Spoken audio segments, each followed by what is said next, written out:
Hi, Facebook Live again on my very own cell. How are you today? Today I'm going to be talking about why you would ever want to hire a coach. And when I'm talking about coach, I'm not talking about an athletic coach or a business coach or an executive coach. I'm talking about a life coach. A coach that helps you to overcome the issues that are holding you back from stepping into your full power, from living your true authentic life and mission. You might say, well, why would I hire a coach? They're expensive. Why wouldn't I just go see a psychotherapist? Well, one reason you might want to consider a coach is that they are committed to you getting the change that you want. Psychotherapists take longer. Coaches are quicker, usually about 3 to 6 months. Psychotherapists, you might go and see them for years. Now, yes, it's true, that psychotherapists often are covered, are often covered by insurance. So that's very tempting. What I have found, though, is I've seen psychotherapists and they don't always get the quick results. And sometimes you really want to change your life quickly because it's unpleasant if you're being held back, if you really want to be stepping into the world. For example, this was quite a while ago. I was fired from my first job, and I went to a psychotherapist because I was actually depressed. The way in which I had learned to succeed in life as a child wasn't working. Pleasing was not working. And I was devastated. I got sick, I got depressed, and I went to see a psychotherapist. And actually, he gave me a practice which they use in tapping now, which is to say all the things that you hate about yourself and then say, and I still deserve love. It might have been helpful, but frankly, I think the thing that helped me the most was doing jigsaw puzzles, where each little piece made me feel better. Isn't that bizarre? I have taken my own life experience along with a lot of training and work and applied that to the work I do in my coaching. That is, it's sometimes little incremental actions that make your body feel good are the things that empower you, that make you able to change. So psychotherapists, I tried a psychotherapist. I tried a psychotherapist again when my first husband left me. I went to see her, and she did give me one really good piece of advice, and that is sometimes partners just grow apart, that they grow in different directions, and that it's nobody's fault. And since I was blaming myself, it was kind of good to hear that. What it wasn't good to hear was that she started hitting on my husband when he went to see her. So, sometimes I think that psychotherapists actually have more problems than I do. I started doing my first coaching program after I met my current husband and realized that I actually had some issues. Now, I had been doing a spiritual practice for about 13 years, and it had opened my heart, which was huge because up until through my first husband, I was totally shut down. And so my heart was open, it was online, but also I was feeling so much more, and I was getting triggered because whenever my husband-to-be would pull back or show that he wasn't involved, I would feel like I was being rejected. And so I decided that I needed some help. And I actually went and got involved in the first coaching program of my life. It was 3 months long, and it was amazing. I think it was channeled by somebody from the other side. And the tools and the exercises were mind-blowing. And we also got some psychotherapy. That is, we actually had time with some of the psychotherapists.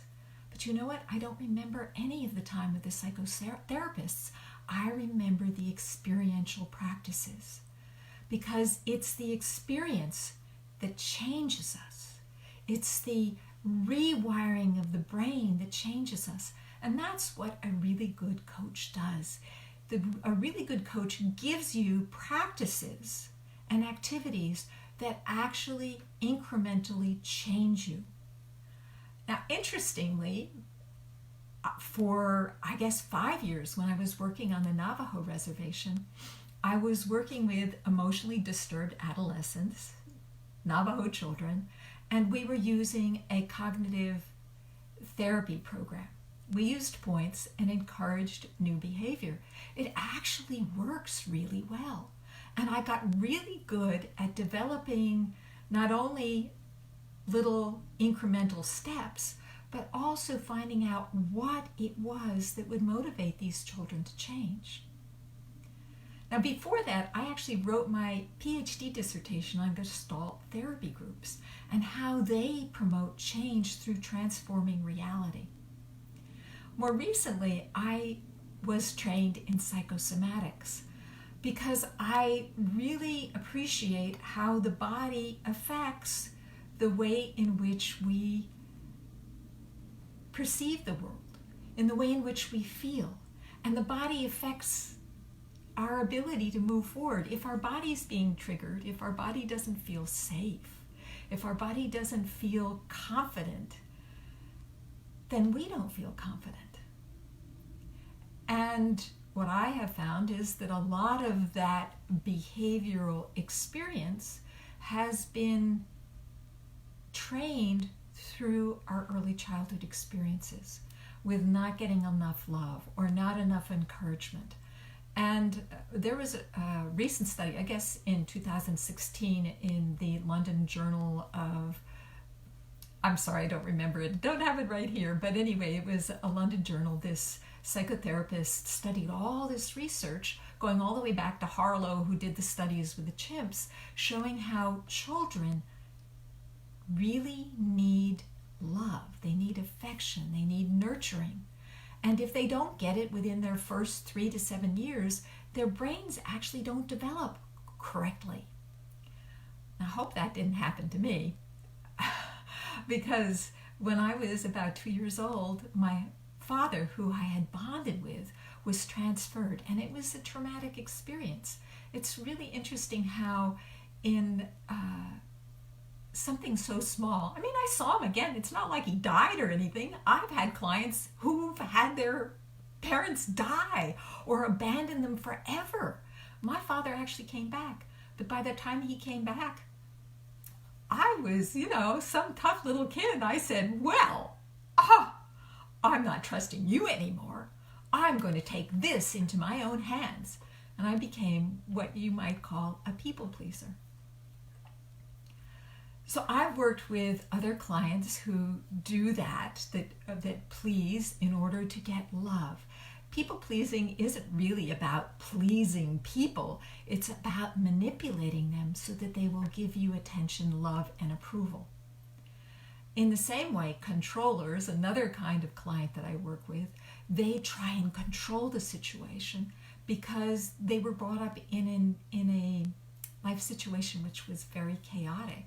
Or maybe they just learned it from their parents. That's the other way we learn our patterns, is we just model our parents. Now, the modeling probably is easier to break than the ones that have been learned through interaction, through survival, that we have learned that this really works. And of course, people-pleasing worked really well for a very, very, very long time, really great in school. Teachers love it when you're a people pleaser because you want to please them and you do all their work and they feel accomplished, they feel like they're making a difference, and they reward you and you get these great awards and these medals.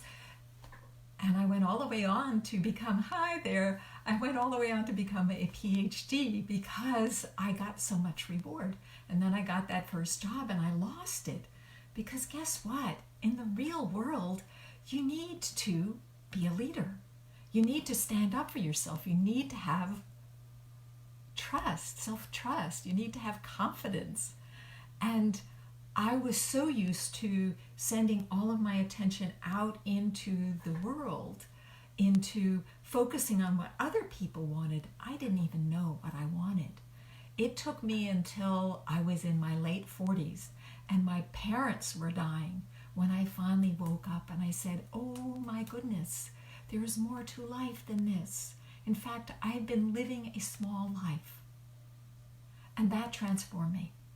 That led me to make my documentary film series, which I'm telling you, that was scary because I didn't know what I was doing. I'd never made a documentary before. I'd done some video, I'd done some community access TV. But I actually succeeded in making 3 films. And I eventually got a grant and took it to the cancer community where people were dealing with change and loss every day. I work with people, often they come to me because they've gone through a major life change and it has really thrown them off course. But if you like what I'm talking about, if you have some mission and you're being held back, if there's something getting in the way, some pattern, early childhood pattern, some ideas about not being good enough, let's have a conversation. I have an introductory conversation that you can have 15 minutes, and we can talk about how I work and whether we're a match. And if we're a match, we can move forward and help you to step into your authentic power. Oh, but back to the coaches. So what do you want in a coach? You want a coach who has experience. You want a coach, well, if they have that professional experience, like that psychotherapy, that would be really great. And of course, I've been trained in all those psychotherapeutic modalities. But if you are a licensed psychotherapist, there are a lot of rules that limit what you can do. And so you're actually better off with a coach that can give you the practices that you need. Coaches work well when they give you tools and activities that actually change your behavior and change the wiring in your brain. So I had mentioned that first coaching group that I worked with, that they were psychotherapists. So that's a really great combination. But they weren't working as psychotherapists, they were working as coaches. Now, I say that because you know what? Not all coaches are equal.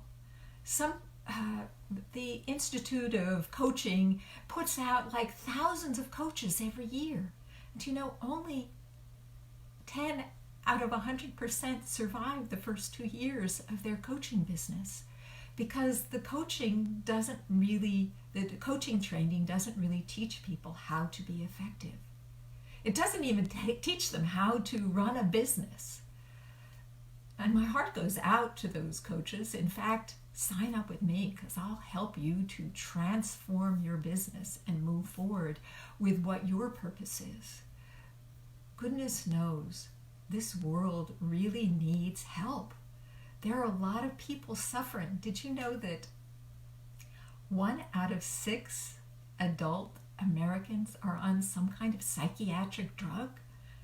Primarily tranquilizers or antidepressants? Doesn't that say something to you? And that doesn't account for all the rest of us who are self-medicating through drinking and drugs and overeating and TV and texting and, you know, the biggest drug of all? Workaholism, being busy all the time. And I'm afraid I'm somewhat guilty of that. That's been really a go-to pattern. Part of it is that I like being busy, but don't you too? What you don't want to do is be so busy and push yourself so hard that you get sick. My belief is that all, both health and wealth and love, are linked together. Hi there.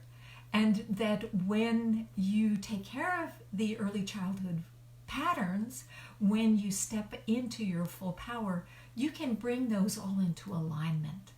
It's when you're still operating from those childhood patterns that you sabotage yourself. You're either overworking.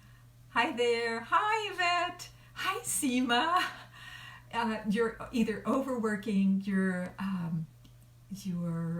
not taking care of your health, and you may even be neglecting your love life. You may not really be supporting the people in your life that need your attention. Right now, I'm kind of experiencing that with my husband.